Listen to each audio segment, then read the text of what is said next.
Welcome back to the Lanterne Rouge Cycling Podcast, brought to you by Join Cycling for the Vuelta España Stage 7 from Archidona to Cordoba. Yes, we've had a few sleepy stages, but again today after yesterday, we have a lot to talk about. This was a really exciting last hour with a lot of tactical decisions, riders looking suspect, some teams looking stronger than I expected. Is there any news, Benji, to wrap up from yesterday? Andreas Krohn, I believe he's out of the race. Yes, indeed, he's out of the race. He crashed on the similar spot as all those other riders. Like we spoke about Pelayo Sanchez crashing, Marco Frigo crashing. In that same descent, Krohn has a hard crash and he's out of the race. I haven't actually caught up with the injuries that he has yet, so that's probably available on the Lotto social media, I'm guessing. But I think we also had a reaction, I think, from BORA, right? Was it from Pachi Villa, who after the stage spoke about the strategies and was quite self-reflective in the way of, he said, and I quote, "The idea was to make other teams nervous with the presence of Lipovic at the front." We went into that yesterday. And the second part of the quote was, "But with O'Connor being so strong, the plan failed. It was a bad day, a situation we didn't have control over." At first, I'm like, okay, perfectly self-evaluating. What's your take on that quote? Yeah, no, totally right. Like to have Lipovic in the breakaway is a good strategy. It's what Visma even did with Kuss last year. It's maybe he gets a huge gap. Like it's a good strategy to play them while you got them, play them before they drop out of GC. But then obviously, yeah, there was a time when Lipovic is 3 minutes behind O'Connor on the road when O'Connor's is just riding away from him. 30 Ks to go. Bora had numbers. They had Patrick Gamper there. They had Nico Denz there. They had Aliotti, Danny Martinez. Danny Martinez was on 10 minutes on GC yesterday. He's here as a pure domestique. And Marc Soler turns to Gamper and Gamper says, "Why? I got Lipovic ahead." So they played the Lipovic card virtually all the way to the finish. Even Aliotti pulled slower than O'Connor on the final climb, and Martinez didn't take over on the final ramp, which that even got me to thinking, Benji, did Roglic feel bad? Because Bora are not a stupid team. Like why would you just gift extra time to O'Connor and not use Martinez? I agree with you. So because on paper, the situation turned bad when Lipovic couldn't follow O'Connor. Jesus Christ, different country. Yeah, different country, different class of rider these days. But you can still save face a little bit after that happens by helping with the chains, because it's not, on one end I like the games, the bluffing of like, oh, it's someone else's mess to clean up, but it's also Bora's mess to clean up at that moment. So you got to be realistic and rational as well when you're making those moves. But anyway, we went into that yesterday. Today's stage started. Did we go over the profile yet? No, I'll do the profile. 181 Ks from Archidona to Cordoba. So this is a very tricky stage to control in the final. So in 2011, Liquigas attacked with your boy Benji, Vincenzo Nibali, Liquigas Cannondale with a young Peter Sagan. They attacked on the descent, got a gap, and Sagan took the stage. And I think indeed Nibali took some bonus seconds from a teammate that he wasn't supposed to on GC. So this is a typical finish they have in Cordoba. Let me check what he did. Yeah, he went ahead of, I can't remember. Anyway, it's flat before. There's no categorized climbs at all. And then there's this one, the Alto del 14%. It wasn't called that, I don't think, back then. This was also the J Vine attack with Romain Bardet, where he, in the Vuelta 2 years ago, 7Ks, 5.5%. With a bonus sprint on top, 642 bonies, not right at the top. There is a little plateau and rest period, and then it kicks up again to the bonus gate. And this does have a 1K at 12%. So the first 5Ks average, let's say 5%. Then there is an 11% kilometer, and then the last K of it is 3%. And then up and down plateau, a fast descent, and then 10Ks roaring fast into the finish in Cordoba, where there's a beautiful mezquita that I encourage you to visit as well. And what did you think, Benji? I never thought this was really a GC stage, to be honest. Like, yeah, I know Rog, no risk, no glory before, but it's too far from the finish. You made a joke about it, the no risk, no glory on the preview podcast, but let's be honest, realistically looking at the parkour, we Like, what could happen here is the likes of a Soler move. That's what you pointed at yesterday. That is possible. But for that to happen, someone needs to pace the climb hard enough. And yesterday we were looking at sprinter teams to pace that climb, but won't spoil much, but it wasn't a sprint team that was pacing a lot on the Alto del 14%. But anyway, before we dive into that climb, because that was the main attraction of today, there was a breakaway. A long breakaway formation, man, of at least 10 seconds for Javier Isasa went up the road for Euskaltel. I'm actually kind of disappointed. I think we need to send an open letter to Equipo Can Pharma, because one rider in the breakaway is actually not that much better than having no breakaway. Because the peloton lets one guy go out to like 8 minutes, and it's not like Isasa's going to be riding at 60k an hour in the breakaway, so the stage goes slow anyway. So we need at least 2 riders. Ibon Ruiz, I'm looking at you. Get in the fucking break on these stages. Because then there's also a competitivity fight. Yeah. So, well, also, to be fair to the guys, there's no KOM points on all these hills. You're not offering them much to go for a little sprint or something. No, if there's 1,000 euros, I bet you there's 2 Spanish teams in the break. I hear Patrick from a few days ago ranting about Equipo Can Pharma and Euskaltel knowing their place in the peloton. Well, actually, Equipo Can Pharma have graduated from that. Yeah, that's true. They're actually good as really hell. good. Ferrari, Castrillo, they're actually good as hell, those guys. So actually, Equipo Can Pharma, I give them a pass. Actually, are they better than UNOX? So in this race, yes. In this race, yes. We then see who's controlling. Is UNOX even in this race? No, Benji. Well, that explains why I haven't seen them. I gotcha. I thought you were doing the bit. I forgot they weren't here. Yeah, they got I thought nothing. they were doing the same as the Decathlon at the Tour. UNOX 0 UCI points in this race so far. Pick it up. So then the question is, who's going to control for the sprint? And it's mostly Edo Affini for Visma Lisa Bike. For Alpecin, they'll be like, maybe Groves can survive. They're certainly not going to be the ones lighting up the climb. It is still a hard climb. It's been a hot race so far. And indeed, it is mainly Visma controlling. But Visma, Benji, they get to the climb and they don't nuke it to drop Groves.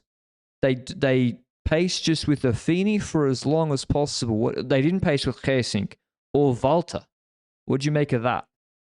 So Affini's pacing, basically at the early points of the climb here. We got to keep in mind, like you said already, this is a fake news climb. We've got very shallow gradients at first, then a steep kilometer, and then it kind of has a plateau on top.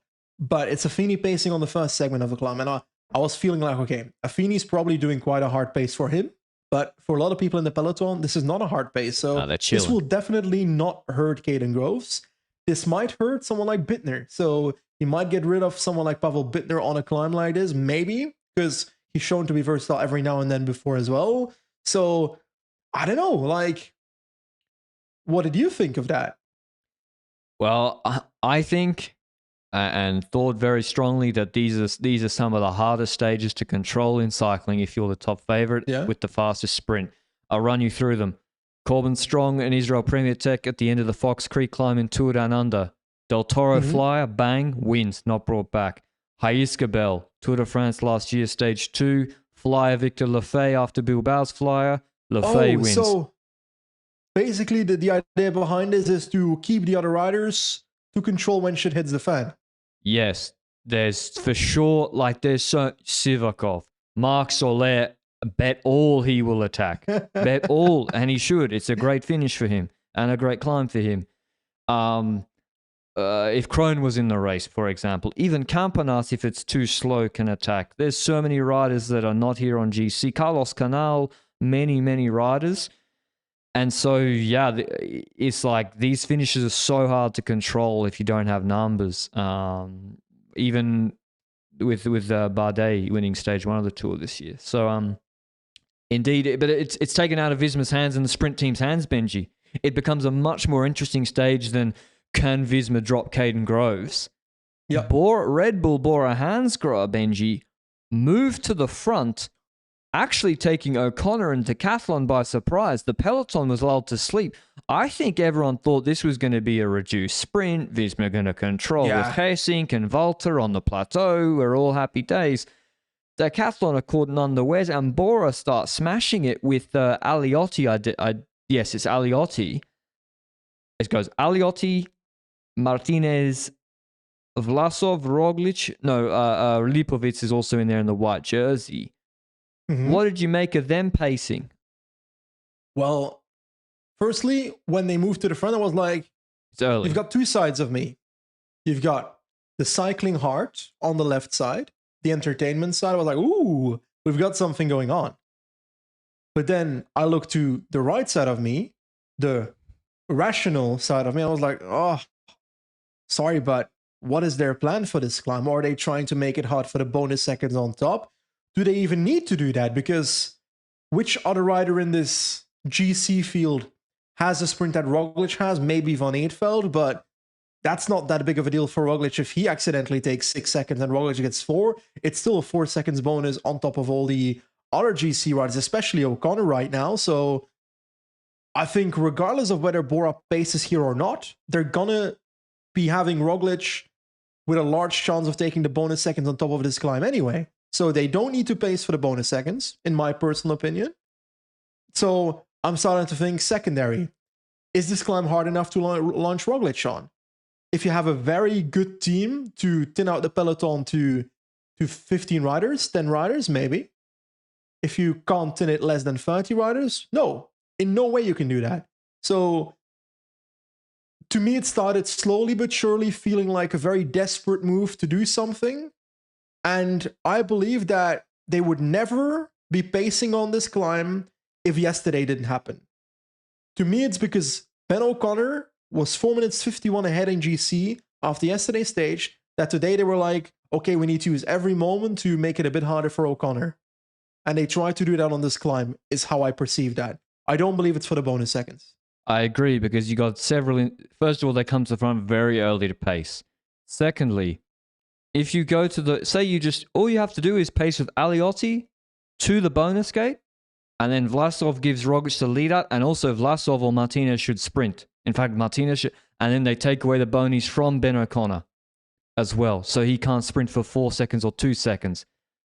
Secondly, who do you have to drop for Roglic to win this bonus sprint at the top? Van Aert is not going to sprint for some seconds when he wants the stage win. Like, you have to sprint guys that Roglic will dust up anyway, Enrique Mas and co. You'll get the lead up from Martinez. This was an attack to, as you said, I think to try and see if you'd expose O'Connor. I'm sorry. It's a 7K 5% climb, and he just did a 60K solo yesterday where he put the peloton on 2 minutes. Like, he's not going to drop on... And even if you do gap him with an attack, you got to ride 25K to the finish. The whole peloton's going to chase you. You can crash on the descent. It makes no sense, and it gets worse because they pace so hard. It gets really hard, but also not that hard. Like, it's hard in that Arensman's dropping, Uiterbrooks is dropping, but these riders have been having problems, and these are not threats to anybody. But the problem, but O'Connor's not dropping, Van Eetveld looks rock solid, Mas looks solid, Sepp looks Koos looks really, really good. O'Connor looks good, as I said, but you drop one guy, the guy you spent all day yesterday putting in GC. You drop Lipovic, who's just got into the white jersey, pacing for Roglic to then Martinez pulls off, Lipovic pulls off, and Roglic is just left on the front, and he's like, I guess I attack, like with the whole peloton in my wheel on 6%. Yeah. Half an hour from the finish. To me, that's shocking. To me, that's a pure desperation, the way this move looked. It's a plan they booked up, and halfway the climb, it already looked like it wasn't going to work. Lipovic looked like he was struggling. Danny Martinez's pull took, what was it, 4 or 5 seconds? That was one of the slower pulls I've seen. So, like, you can't expect Roglic to get separation if he has to attack a 30-man group from the front. That just won't... Yes, you dropped Groves, but I'm sorry. Yeah, this ain't that climb on stage 4, and where he didn't drop Lenny or Enrique. Yeah, in no way it's a similar climb. You need harder grains, you need a longer climb. And they've been walking all day. In no way. And it reminded me a lot of, this reminded me of behavior like the No Risk No Glory stage, but on a versatile sprint stage instead. And because on the in stage his where he defense, went, go ahead. In his defense, I'm very curious what you're going to say. No, in his defense on the No Risk No Glory, it was not him that launched the climb. It was Ineos that started pacing super hard, and then I think he was like, "Fuck you, I'm going to attack." Maybe Benji, they just overpaced with Aliotti and Martinez, and the idea was just to go for the bonus second. Anyway, it's very strange. And the secondary problem is that the group is small, and also O'Connor looks solid. And Decathlon got numbers. It also exposes how strong Decathlon, they had at least 3, and Armirel was not far behind. Yeah, but also it becomes a problem on top. Because if your goal was to first attack with Roglic, that failed. But it also opens you up for attacks on top, because now there's only Vlasov to help Roglic on top on the plateau section. So yes, Roglic does take the bonus seconds. He takes 6 seconds in that bonus second sprint on top of Altadel 14%. But now you have to look at a group of 20, 30 riders, of which a lot of riders might be willing to attack at this point. Some might be dangerous in GC, some might not be dangerous in GC. And you've got Vlasov to control it. That's what you have to look at right now. But there's a bit of luck there because Wout van Aert's also still in the group, just managed to survive over the top, and he's got Sepkus in there as well. So Sepkus GC rider, but it quickly became clear that he was riding all out for Wout van Aert despite his GC ambitions on today's stage. Before we continue, how do you feel about that? Because from my perspective, I'm not super bullish about GC because repeating last year. I feel like the repeating last year, winning. Well, no, he lost 2 minutes on stage 4. Wow, O'Connor lost 2 minutes on stage 4. Where but he took 6.5 yesterday, and he's in the red jersey, so it's a little bit different. If Koos was in GC by 5 minutes, I mean, yeah, I'd probably have the tickets booked to Madrid for the end of the race, but that's not the case. To be honest, Koos looked really good today. He was really strong today. Yep. I do think stage 4 could be an aberration for some riders, O'Connor included. I also looked at O'Connor's results in the 22 Vuelta. He was shit on Les Pereiras, the 3K 13% ramp where Remco cooked, and then was much better. In fact, dropped everyone on Sierra Nevada. Not everyone. He dropped Remco after Remco pulled. He was good on Sierra Nevada. So, you know, some riders are better in different climes, different temperatures, and it's going to be cooler next week in the north of Spain and week 3. So, I don't think, as we already said many times, stage 4 means everything. Koos looked better. Yep. That being said, Benji, Visma have invested a lot of their riders for Van Aert to win these stages in the Tour de France. Jorgensen, Kelderman. Not that Kelderman was going to do a GC, but like, you know what I mean? Like, it's they are investing a lot. So, but here it's working.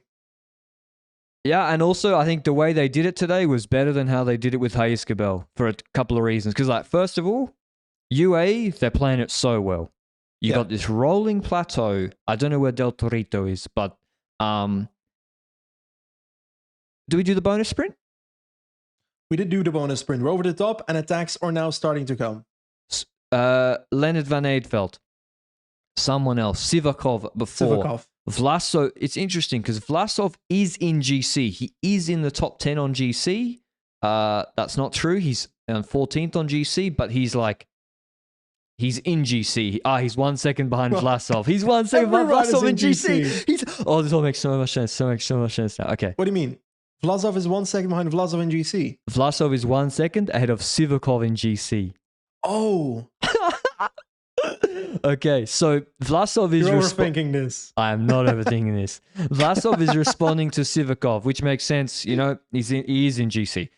And then Lenny attacks... Everyone's in GC. Nah, Soler isn't. Like, Soler's not in GC. Like, Gadu... Like, some of these guys... What is in GC? Like, within 2 minutes of Roglic. Okay. Let's go with that. Yeah. I thought you meant GC has the GC ranking. Like, literally every rider's in there. Yeah, they all get a ranking if they start. Loads of attacks. And I was immediately thinking, a flyer's going to stick. This was reminding me of the Victor Lefebvre victory. it was reminding me of all those wins because UAE got the numbers to throw. They got the numbers to throw. There's other teams that want to attack. There's even David Gaudu here. There's Stefan Kung maybe in the group. There's even Matthias Vacek. Like, what if he goes on the flat section when it comes back? So anyway, we get to the descent. Soler attacks. No one responds. And he was looking good for him on the descent, Benji. Decathlon looked really good. They had, I don't know if it was VPP. He was relaying with Koos on the descent. And then we get to like there's a far section into before the flat 10Ks. Van Aert responds himself on the descent. He attacks. It didn't look like full commitment. He gets across and he's like 10 seconds behind Soler. That necessitates a response from Sivakov. And then it comes back. But now it's back. UAE are blocking. What did you think then, Benji, when it was the flat 9Ks to go? Van Aert spent a bullet. Koos is on the front and Soler's got 10 seconds. I don't know. It's like, first of all, going back a little bit, in these situations when Koos is controlling, Wout van Aert can't expect Koos to control these situations. So he's a 60 kg climber. I'm sorry, but that's just not ideal. So to me, I'm perfectly fine with Wout van Aert attacking in a situation like this, because in the breakaway stage, for example, with Lemon in the Tour de France, he is also over. How do you say that? Over reliant on the teammate. Yes, that's the word I meant, my friend. He was over reliant on that teammate to control that group, and as a consequence, he never was at the front at the end of the race. So his attack today, I'm perfectly fine with that. Yes, it's a bullet you're spending, but you're in a situation that. Go ahead. Also, think of the sliding doors moment. Someone else had to spend a bullet to close him. Sivakov. Yes. And that also has an energy cost, which we should remember. Sivakov has to spend a bullet there before the finish. So instead of just letting Koos close it back and then Sivakov can attack fresher, it does force UAE to do something. And then we see, well, there's still two teams that are looking to control what's happening, and we've got Sepp Kuss that's still running as much as possible behind the man up front, that is Soler. But we also see Vlasov very eager to close that down as well. And to me, the moment for me that I was looking for was, okay, we're coming towards the last 3 kilometers. Soler's about to be caught, and we should say there was an attack. That comes to mind. Go ahead. Koos attacked, got in a move with Gol and O'Connor and no Roglic, and Decathlon did not realize it would not have gone anywhere. But also, just another evidence point that BORA created quite a chaotic situation for themselves in this final. Facts. We're getting towards the final 3 kilometers. We see that Soler is about to be caught. I think in my head, anyone that is not called Wout van Aert, yes, attack, right? Yeah, like even Vacek, or like if you're Stefan Kung, are you really going to beat Van Aert in a sprint, even if he's had to do a bit of work? I fully agree that Stefan Kung should have attacked instead of waiting for it, despite his top 5 at the Vuelta sprint stage early this week. I felt like there were too many passengers here in this group. I agree. I thought, and when you look at then the final top 10 here, Benji, Vacek, I mean, he's having a great race and a breakout, and shout out my boy Victor Sheen, who's enjoying the Czech riders doing so well. But yeah, like Vacek, Kung, if those sort of caliber of riders go, there is no way Koos and Vlasov can close them down. They're classics, they're 75 kilo, 80 kilo rouleurs. And also, we got to understand, Benji, there are sprinters, real sprinters, and like Colbrelli sprinters. And a Colbrelli sprinter, Tadej Pogačar, Vacek, they can maybe beat them out of their wheel if they get a long lead out. Van Aert is like a Tour de France bunch sprinter, can win those sprints, and is maybe the quickest with Groves here. Even if he leads you out, which he's going to have to do, you will not come out, once you come out of his wheel in the wind, you will not start going faster than him. Yeah. So you cannot win. Like, look at Poggi. Poggi has a nasty sprint. He still got beaten by Van Aert in the sprint behind Lefebvre or stage 1 this year. So I agree, surprised. Sivakov throws in a huge dig though, and that was a fantastically timed move from him. props to UAE though in this race, because they were very active. They know that on these kind of stages, when there's groups with limited domestiques, when it's kind of down to the leaders to respond to moves themselves, they've got numbers in that group. Sivakov, so they're not close in GC, but according to my Australian friend Patrick Broe, he is in GC. He's in GC in Vlasov's mind, that's for sure. So I'm perfectly fine with these moves, and I love that UAE is very attacking in this phase. But who's going to close down Sivakov? Because Kuz's been pacing this whole time, and Vlasov's been doing a bit on the plateau. But Vlasov seems to have something left. He comes to the front. We see Wout van Aert getting into his wheel, and we get the train in the peloton that is Vlasov, Wout van Aert, and some other riders bunched up. Roglic not in an ideal position, to be honest, and that matters. And I'll go into this before we get to the final sprint. Hot take, I am perfectly fine with Vlasov pacing here. Because the more positions are available, the more likely Roglic is to take bonus seconds at the finish. For sure. What do you think? You don't know who exactly is in the group. I remember Roglic came second behind Magnus Cort in a similar finish 2-3 years ago. Like, I do think he's lost his nerve a little bit in these hectic sprints compared to positioning. Maybe not the watts, but I don't think he wants to get the shoulders out as much. That's probably a wise decision. But anyway, also Vlasov, Benji, I don't know. Is it Russian on Russian rivalry? Is it? He's French now. Come on. Okay. And or is it his GC position not wanting Sivakov to take the 10 bonies and go ahead of him on GC? I think it's just pulling because it's Roglic is in the group and can take the bonus time, and that doesn't. And also, you could tell once with about 500 meters or 700 meters to go, Vlasov has got Sivakov now close enough and at the same speed that Sivakov cannot win because Van Aert is second wheel, and Van Aert, even if he has to sprint early, will be able to sprint across to the draft of Sivakov and go around him. Not like Lefay. Lefay had a much bigger gap, and Sivakov gets caught when Van Aert launches the sprint. The camera angle doesn't really show it. I have to watch the overhead a little bit. But Van Aert comes out of the wheel. We don't know. Is Vacek coming around him? We can't see. Yeah. And then we get the front on late, and Van Aert has them basically, in his draft, but they're not coming out of it. And he wins the sprint, the sort of sprints that has been the bugbear for him actually the last 2-3 years. Ahead of Vacek, Paul Mikel third, Equipo and Farmer. They'll, hats off to them. Kung fourth, Quinten Hermans fifth, Groves crashed on the descent, Pacher sixth, Rota seventh, Tejada eighth, Max Poole ninth, and George Bennett 10th. So, there were no sprinters really apart from Vacek. Miquel Po, AliExpress Aramburu. That's my take. But next to that, Vacek in this group, you know that he can podium, stuff like that. But outside of Vacek and Van Aert, there's no one in that group that is like 100% going to podium. So I repeat, I'm okay with Vlasov pulling to give Roglic that chance for a potential 4 bonus seconds at the finish line. But Roglic himself was clearly not feeling it because he was moving back in the group backwards. So it's like he got maybe squeezed out of the way and realized, okay, I'm not going to sprint. Or he had no intention to sprint in the first place. I feel like it's more the first one, where he might have had the intention initially, but then bailed out later. But hey, in the end, BORA did a lot today on that Altadel 14%, in my opinion, tactically flawed.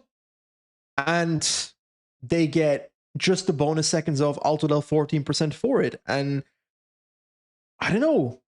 It's 2 days in a row where BORA's a bit flawed when it comes to their tactics. A bit's probably saying it conservatively. And they're going to have to be better in the rest of this Grand Tour tactically if they want to win the race with Roglic. But that being said, it's also not that today negatively impacted them when it comes to the results. It's like, yes, it was tactically flawed, but it's not like they lost time as a consequence, but they lost quite a bit of energy. Well, Lipovitz did lose time. He lost the white jersey. Yeah, but yes, but they Benji, should be here for the Tour de France. They put him into GC yesterday, all the way to the bitter end. They put him in GC yesterday, all the way to the bitter end, and I disagree with that latter part. I disagree with yesterday. last 40 kilometers where they didn't pace in the peloton. So that's my view on that. And then today, sorry, but I don't care about Lipovic in the white jersey. Yesterday didn't work. Lipovic isn't high enough in GC. So for Lipovic to be valuable for me as Bora in GC, he needs to be in front of everyone and not in the top 10. Yeah, I agree. But still, it's like, it's not going to be good for his confidence to sort of get dropped for no reason, I guess. Although, as you say, like if you can't hold on to that group, yeah, then if you can't hold on to that group, then how useful can you be? But still, like, who else? Adam Yates finished with the group, so he's feeling okay after the crash yesterday. Thankfully, that's really good to see. Otherwise, yeah, Corbin Strong just missed it. He was 17 seconds back with Johnny Narvaez. And I'm trying to look. Groves lost a minute 17, but he did indeed crash. Aaronsman lost a minute 17. He's went to an ambulance, according to the domestique tweet I saw, for heat stroke, apparently. Riccitello lost another 1:27. He is not in GC, I should say. That's not the first time when it comes to Aaronsman, right? I feel like Aaronsman in the time trial of the Vuelta 2020. When he was on DSM, maybe? No? I swear he had a heat issue.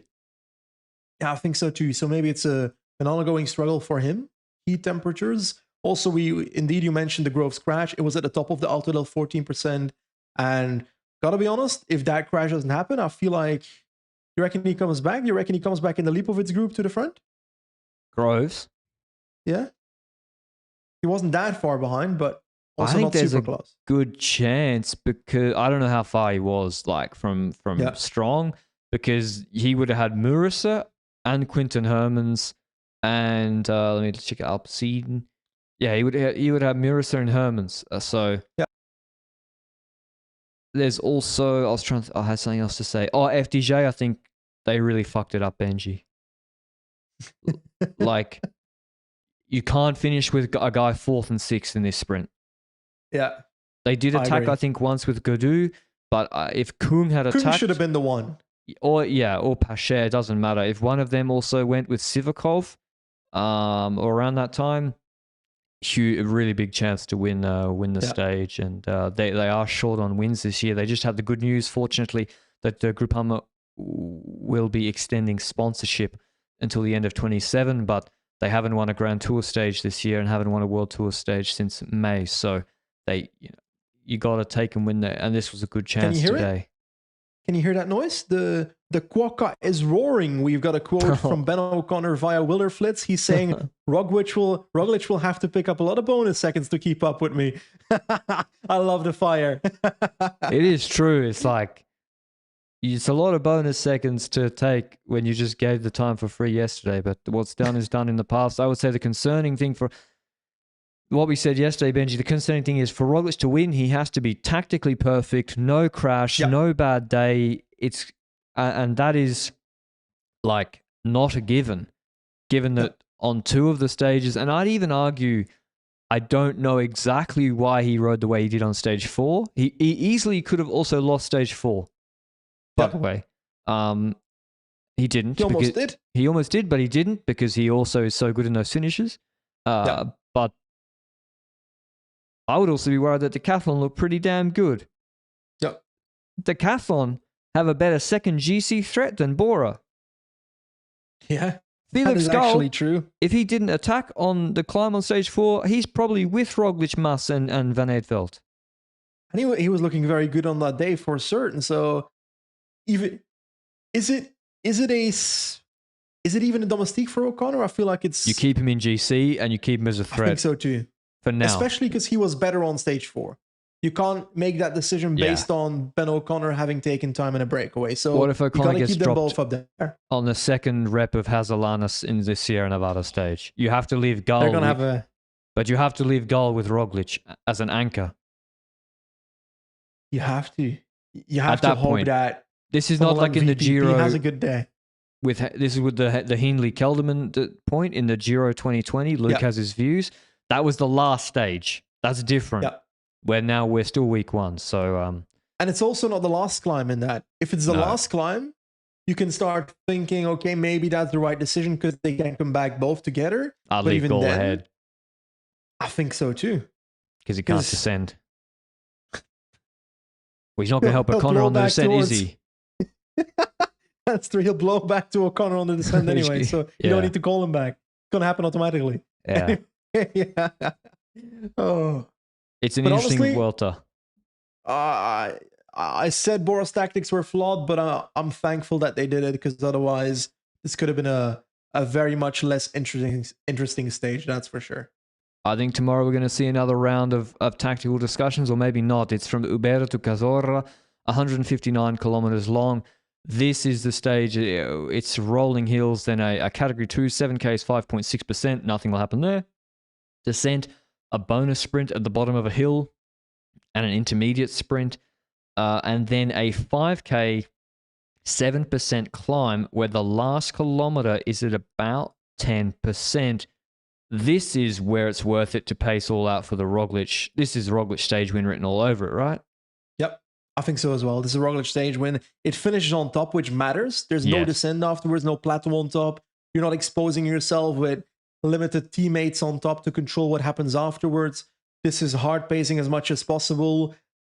And don't do it too early either. Make sure you do it in the way that Roglic can just launch in the last. Because what's his whatever- advantage on O'Connor physically? It's his explosivity, right? Yeah, exactly. But it's also, question, you are 4 minutes and 45 behind now. Do you need to attack earlier on a stage like this now as a consequence of yesterday? No, because then if Van Eedveld, someone like that is smart, they Yeah. sit on you. This is not the stage. These guys are going to try feast off him doing that stuff. Yeah. Tomorrow, I would just set it up, lead out, go with 300 to go. Hope O'Connor gets also gapped and gets put on 5 or 7 seconds, take 17, 20 seconds back, win the stage. Everyone feels a bit better about themselves. So I think so as well. So is a breakaway possible? Bora having to control the entire stage. They managed on a harder to control stage on stage 4, to be honest. So it's not impossible true. that they are able to control it on this stage. So I'm gonna go with Roglic winning this stage. I'm going to go with Van Eetvelt from the GC group. Yeah. And if it's not him and there's a breakaway, which Benji's now put me onto, that actually a lot of teams might be wanting to get in there, we have no better for this than Jesus Ferrada, who actually won last year on a finish a little bit similar. He beat Gregoire and Geraint Thomas on that finish. So Jesus Ferrada will have circled this one. It's a big opportunity for Cofidis to win the stage. Eddie Dunbar, lots of riders like that. Torsten Schrein, Vergalito. A lot of riders should really try to get in the breakaway tomorrow. And if I'm Decathlon Agile Mondial, I do the Visma Tour de France tactics to take away the Pogacar bonus seconds, and I put Parapantra, De Pestel, Berthet, Armirel in the breakaway and jump at the start to take away the bonus seconds at the finish. Decathlon have to go in the break and try and make the break go. I feel like we're gonna have a max pool breakaway attempt in the coming weeks. I'm not sure this is the one though, necessarily. I am gonna go for. Oh, is it too hard for Pelayo Sanchez? No, he. Oh, who was good in that? Go with Berardi. I'll go with Castrillo. Castrillo, Berardi is the close in GC, right? Or is he? No, has he he's not dropped in out? GC. He's not in GC. Not anymore. After today, probably. I don't care if he Yesterday? is or not. No one knows who that guy is except me, you, and the He listeners. dropped out in the last 2 days. Okay, so looking forward to an exciting Vuelta stage tomorrow. Elsewhere, lots of racing on. Eglantine Rayer won solo. The French women in the under-23s are absolutely stacked with her. Marion Bunel, Julie Bergot, and who's the other one they got on Arkea?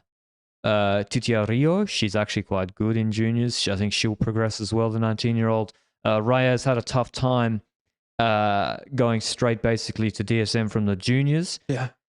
And she was second as basically a Tina as an 18-year-old to Evita Muzic, who's 5 years her senior. They were in a group together on a mountaintop finish one-day race in 2022. So she maybe is back in. That was as a junior she did that. So huge talent. She's back.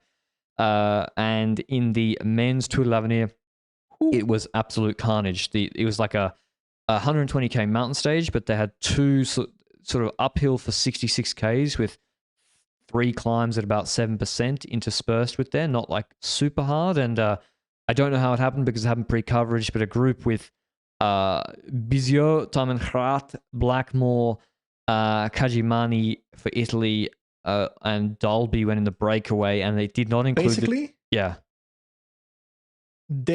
there was a group ahead without Blackmore and without Tamenhrat, and they bridged towards that group, which included those other riders. Yeah. And that's how that was created. And Pablo Torres, the leader before this race, which he destroyed people on the previous climbing stage to La Rosière. Yeah.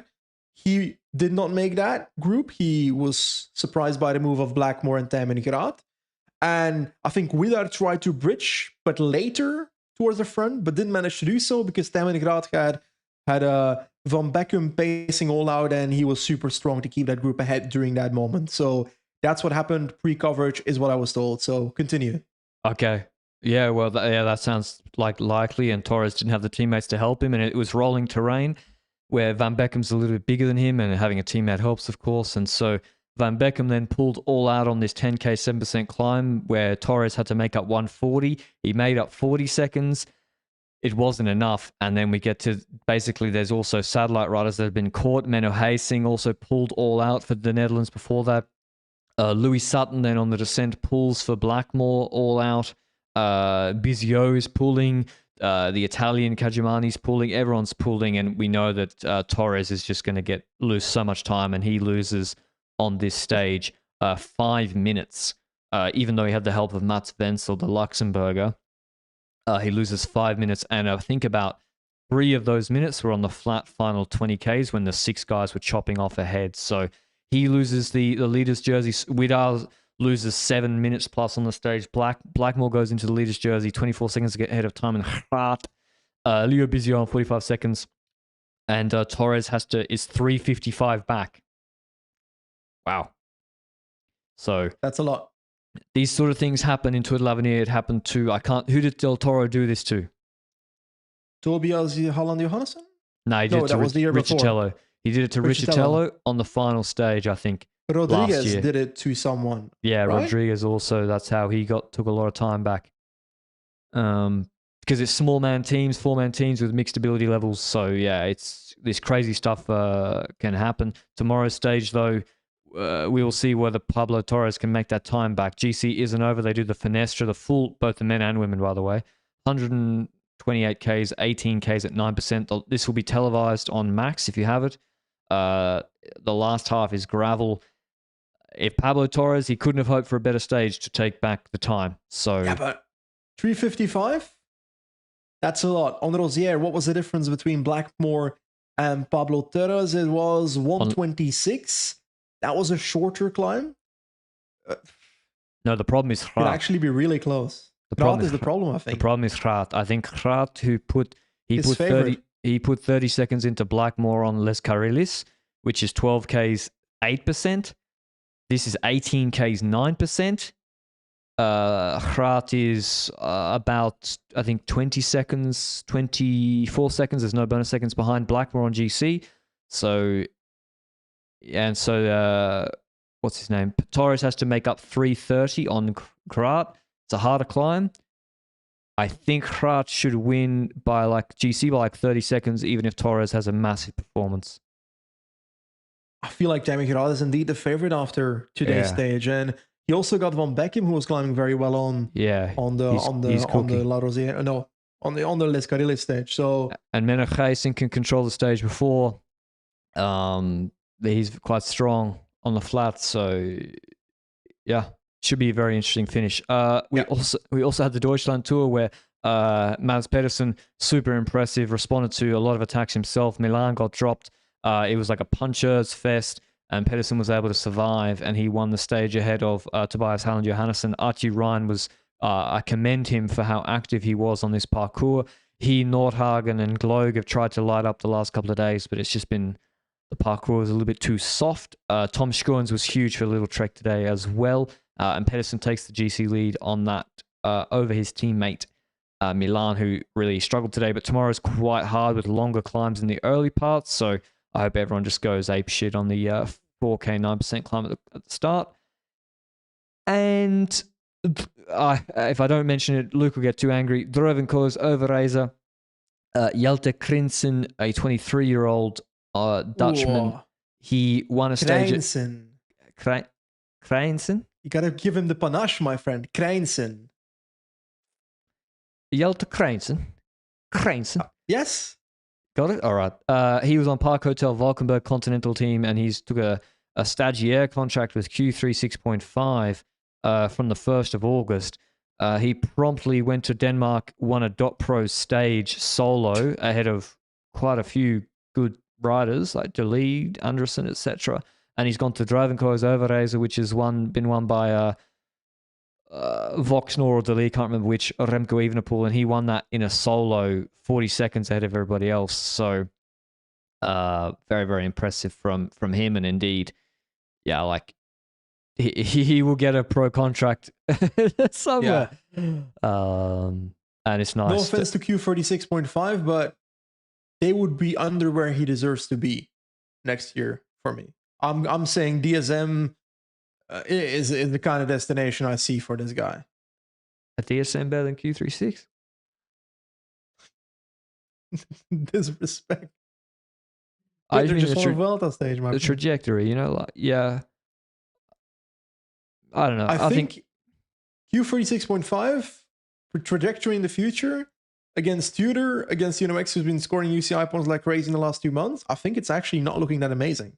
True, because Tudor had the big cash injection. They got Alaphilippe, Hirschi. Like, they're not cheap riders. So, yeah, you might be right on. Like, the World Tour in the next cycle is impossible for Q365, Yeah. and the cycle after that, unless they get a bigger budget, is also not looking possible.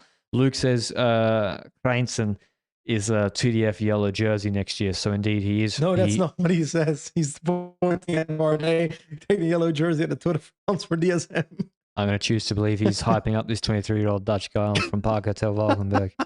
But it's true. Like, I got your back, Luke. You look at his results, just consistent in all these 1.2s and 2.2s, Olympia's Tour, and all this like circuit racing. And so, yeah, he deserves to be in the classics program of a good team, and that will happen. Of course, you don't win a race like this ahead of World Tour teams and not get a pro contract. So I'm happy for him. Any other news, Benji? I guess the Stannard news from the UCI. Yes, basically this morning we had just to turn ourselves back to about a week ago, we had the knowledge that Rob Stannard was signed by Bahrain Victorious. They then announced that a few days after we mentioned it in the podcast. So we're taking full credit for that announcement. But there was a specific line in that announcement. I'll be honest, I don't know it from the top of my head. But the UCI actually went ahead and they brought out a statement today to kind of correct things that Bahrain has said in the recruitment press release of Rob Stannard. It's a UCI statement following declaration from Bahrain Victorians regarding recruitment of Rob Stannard. So it's a full-on document. They go through it with the likes of, firstly, the UCI wishes to emphasize that on 3 June 2024, UCI Anti-Doping Tribunal found that Robert Stannard had committed ADRV, so anti-doping rule violation of the use of prohibited substance or a prohibited method due to unexplained abnormalities in his biological passport in 2018 and 2019. So that's the context around it. But the interesting part for me also is it is unfortunate that the UCI is put in a situation to correct statements by a UCI World Tour team related to a matter as important as a fight against doping. In line with the above, the allegations made by Bahrain Victorious, such as it has never been specified whether the rider is accused of using a prohibited substance or prohibited method, and Bahrain also saying, through our medical team's analysis, we could not conclude any wrongdoing. UCI says those two quotes are clearly incorrect and misleading. And on one end, I think it's fine for the UCI to come out and correct Bahrain's quotes on that, but it also, to me, shows that the process wasn't transparent enough for Bahrain to be able to spin the truth in the first place. Yeah, I guess. But that statement from Bahrain, given that the UCI then linked the UCI Anti-Doping Tribunal Yeah. judgment, which was handed down on 3rd of June 2024, which is 3 months ago now, and what I've read in that, Bahrain's statement Yeah. is kind of crazy in line with when you read that judgment, because they're acting like, oh, nothing was really proved, wishy-washy. No. There was a UCI Anti-Doping Tribunal hearing between Stannard and the UCI, and he got done for doping. And Yeah. Stannard didn't appeal it to CAS. So he got done for doping. The conclusion of that was, let me just find the conclusion. So It's a whole document there. It goes in depth into. Yeah. Go ahead. Yeah. So the final question to resolve is, if the UCI has proven to the comfortable satisfaction of this judge that the rider engaged in doping within the meaning of Article 2.2, the single judge agrees that the burden of proof for the UCI is high, bearing in mind the seriousness of the allegation which is made, but the single judge is comfortably satisfied that the rider committed an anti-doping rule violation. And, all his biopassport blood samples are listed there. You can make up your own minds. And when you see those samples, I got to say, it makes what Bahrain said even more ill-advised. Yeah. That they would be like, we looked at it and there was nothing wrong. And I'm like, bruh, there's like sample 2 is 123.1 off score. And then... For context, the off score is a score that is basically calculated that defines how off your blood values are, right? Sort of. It's a combination of your hemoglobin level and the percentage of reticulocytes. So reticulocytes are your fresh red blood cells. So it's the ratio of those two. So, for example, if you have massive changes in your off score, when you have suddenly a huge burst of reticulocytes, fresh red blood cells, with also high hemoglobin concentration. Anyway, it's like his off score sample 2. So this is sample 2, which was on 2018, August 2018, was flagged with an upper limit off score. That's the one I referred to, and upper limit hemoglobin. And then sample 10 was flagged for lower limit hemoglobin. So 16.8 in sample 2, then sample 10 was 13.9. And then the off score 73.82, but the off score, and it's a 99% threshold. So it's like 99% chance this value, according to the biopassport algorithm, 99% chance this value cannot be explained by like normal physiological parameters, and it is the result of a prohibited use or method. And the judge accepted that, at least in the case of sample 2. So he got done for, whether it was through they don't know how it happened. But he got done for on the biopassport. It's not been appealed. That's settled. The curious thing is, the crazy thing about this. Sorry. Yeah, I'll bring you into your curious thing. To me, it is crazy. The biopassport basically logs your blood values every now and then to see if at a certain point it's completely off. That's the most basic way of explaining it. Why was Rob Stenner then not punished when it was off for the first time, instead of now with multiple samples that were pulled into questioning? They waited until multiple samples happened to do anything. It seems like, from my perspective reading that document. Is that correct? Yes, that is correct. So that is the big bone of contention a lot of, people might have with the biopassport, is that in the judgment, the judge says that sample 2 alone, you've taken 2. So the biopassport is a longitudinal method for looking at your biopassport, your hematological, your blood profile over time, a period of several years, like Benji said. And so they're building that up. And so sample 2, you have 2 data points. The judge said sample 2 essentially was enough to go with a case. But in practice, if you read the Ronex Caputo judgment, he had 6 over a period of years. Ronex Caputo, he's a 10K world record holder on the road from Valencia in 2019. He's a runner, long distance runner. He's fucking. I thought that record was held by you when you ran away from that dog in northern Spain. I don't think I can run faster than Ronex Caputo. He was a top runner, and we now know why. Because but he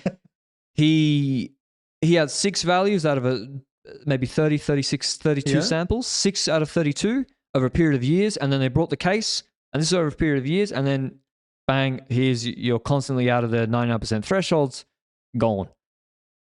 And it seems to me that in practice, I don't know whether this is true or not, but in practice, the anti-doping authorities like to build up like not just one sample, but like multiple samples of the biopassport to strengthen, and it does strengthen their case. Because what if you take one sample that's out of balance, and for some reason the athlete can invalidate that one sample, but if you have 5 that are out of 9 that are 1%ers, it's harder for the athlete to invalidate 5 because they got drunk the night before allegedly or whatever.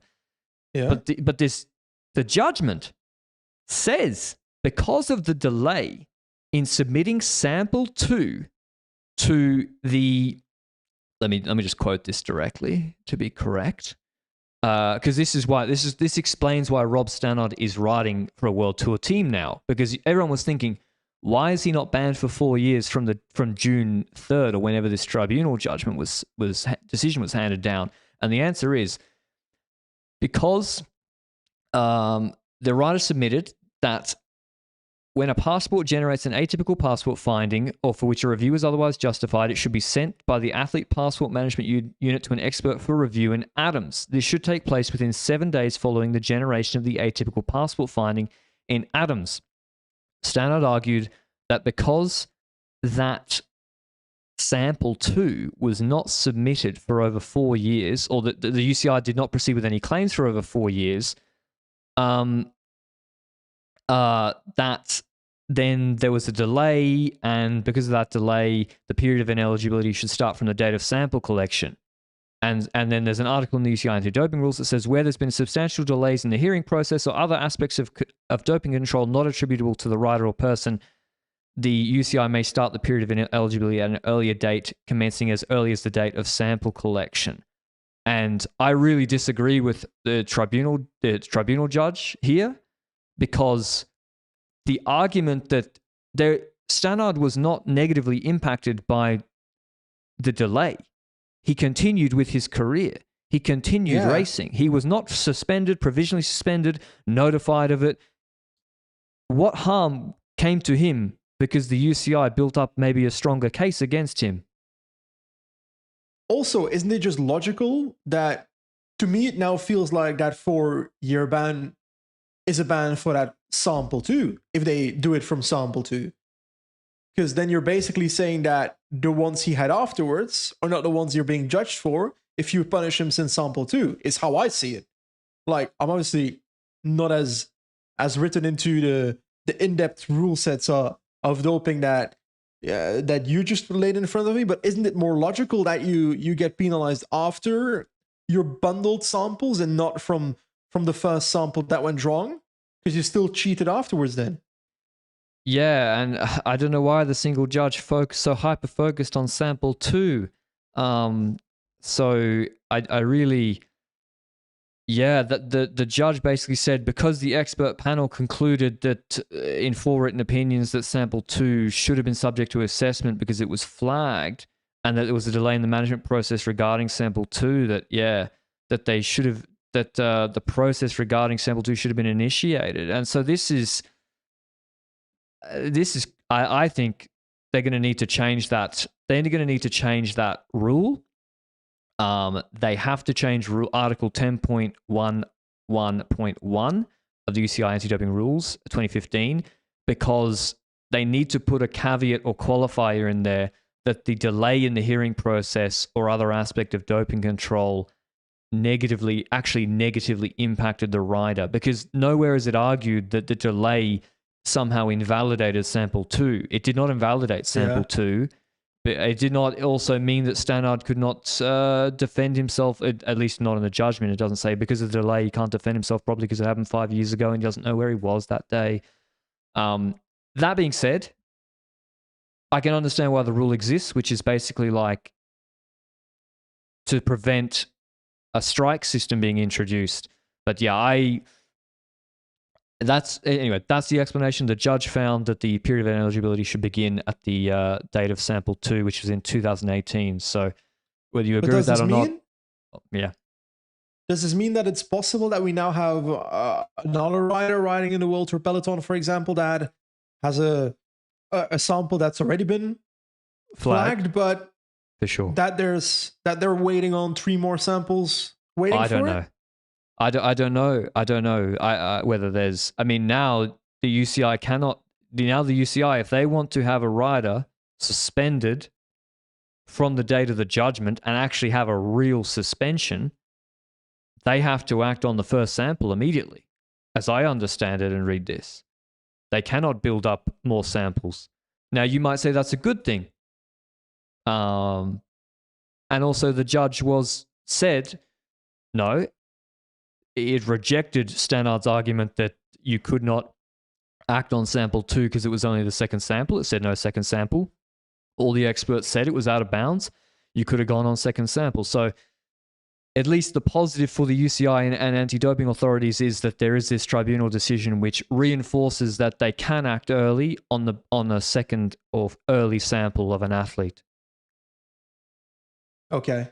It's very complicated. If you want to read the judgment, we'll link it down below. I'm glad the UCI published it. Very complicated. And I also wanted to sort of go to the bat for the UCI a little bit because people are saying, why did they backdate the suspension? No. The UCI asked for the suspension to start in June. They tried their best. So it's a tribunal that decided that, the judge that decided that should be early. But then again, it's because that rule exists. So it's partially UCI responsibility that came into play in the first place. But anyway, to me, to wrap that up, to me, that makes it even more batshit stupid for Bahrain to discuss that specifically in their press release about recruiting Rob Stannard. They would have been so much better off not mentioning it. I thought they weren't going to do a press release. I thought they were just going to add him and say nothing. I'm glad they did it for the sakes of the current outcome, because I like this shit getting a bit more attention. But from a self-protecting side from Bahrain, it's stupid to put that in there. Yeah, I cannot believe they did that in light of this judgment. I don't know if they had access to it. They said they had access to his hematological profile and passport, and to be honest, when he got the 4-year backdated suspension, not on a technicality per se, but he should be very happy that it was backdated. And I thought they were going to add him to the list and say nothing. So, yeah, probably ill-advised to have. And I think the UCI says that Bahrain have taken that down. Anyway. Also says a lot about Bahrain's medical analysis. At that, they say our own medical team analyzed it and saw no sign of wrongdoing. Sorry, but that doesn't show a lot to me personally. Yeah. Well, maybe they were just saying it for public consumption to explain why they signed him, but we'll see what happens. Anyway, it's interesting news, and we get about. It's not so often you get athlete biopassport decisions. So especially in cycling, there've been a lot in running. I hope you enjoyed the podcast. We're back with the Vuelta stage 8 tomorrow, as well as a cracking finish to L'Avenir. We'll see you then. Ciao.